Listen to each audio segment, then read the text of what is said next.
Lancée le jeudi 6 juillet 2023 par la Fondation Fitima en faveur des femmes déplacées internes, la formation en perlage s'est clôturée ce 14 septembre 2023. Cette formation a regroupé une centaine de participantes et permettra à ses apprenantes d'avoir une source de revenus. Nous manifestons une joie parce qu'au début c'était pas évident. C'est qu'elles ont appris. Elles ont appris au moins 5 à 6 objets. Au début c'était pas évident. Je disais que pour quelqu'un qui n'est pas allé à l'école ou bien qui n'est pas allé loin, c'était pas évident. Donc elles nous ont surpris ce matin. Chacune a pu présenter ce qu'elle a pu réaliser et c'est une satisfaction totale. Il s'agissait en fait de former une cinquantaine de femmes afin qu'elles puissent apprendre le métier de perlage. Voilà, on se dit qu'avec ça, elles pourront utiliser ça comme un métier qui vont leur permettre d'avoir des sources de revenus pour s'occuper de leur famille. Une chose est de lancer une formation, une autre est de trouver des canaux d'écoulement des productions. Et c'est dans cette optique que les organisateurs de ce projet ont décidé d'accompagner ces femmes jusqu'à l'écoulement des productions.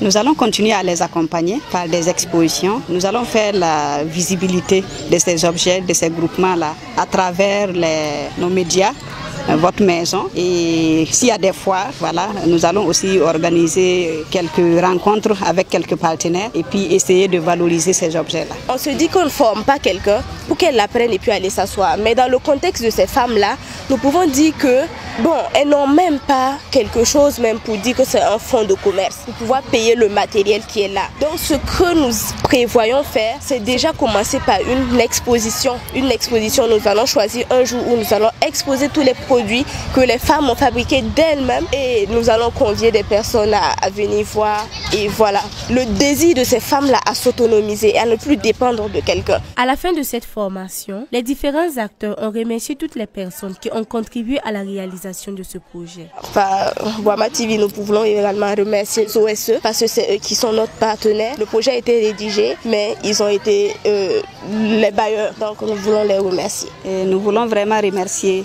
cet établissement-là, le lycée privé Albatros de Cambouense Elpac, parce qu'ils nous ont accompagnés tout le long de ce processus-là. Sinon, pour abriter 50 femmes, ce n'était pas évident, vu que nous n'avons pas un local. Donc nous tenons vraiment à remercier cet établissement-là et ses responsables. Je dis merci à la Fondation Fitima, que Dieu les bénisse et que la paix revienne au Burkina Faso. Initié dans le cadre de la prise en charge psychosociale et autonomisation des femmes déplacées internes, ce projet a été initié par la Fondation Fitima, avec l'appui financier de ZOSE et en collaboration avec l'association Afrud. Il faut rappeler que Fitima est une organisation non gouvernementale, à but non lucratif, apolitique et non confessionnelle, qui intervient en faveur des enfants souffrant d'handicap et des femmes. Boama TV, l'autre télé by Pro Org.